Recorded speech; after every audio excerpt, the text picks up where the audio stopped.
Well, I finally got this mock-up working, and it turns out that it works just like it's supposed to, or at least just like it did on paper.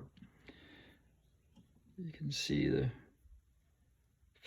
20 degrees up and 15 degrees down with just under 3/4 of an inch throw each way.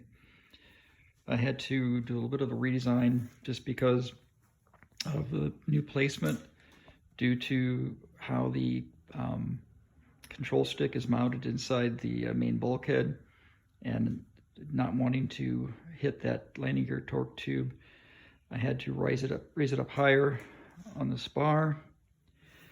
And when I flew a Midget Mustang 2, I noticed that at 150 knots, the aileron control was quite heavy compared to the elevator. So I also want to investigate the ability to have a little bit more leverage on that bell crank.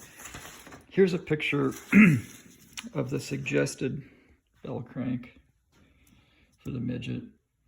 I simply extended this out about 1.5 inches and then brought this down maybe 3/10 to make sure I've got the 15 down and 20 degrees up with the 3/4 inch throw on the stick.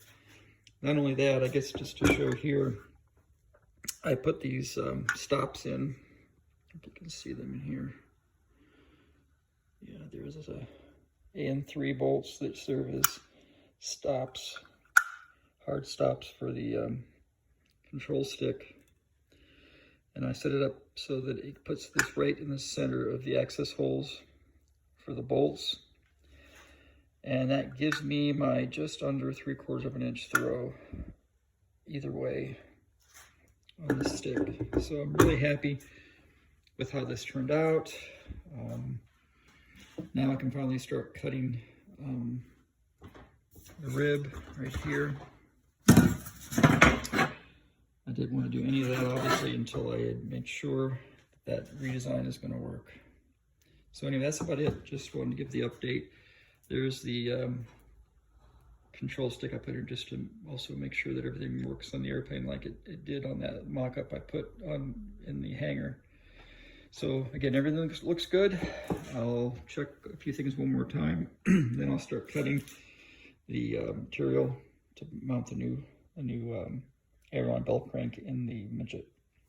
All right, that's it.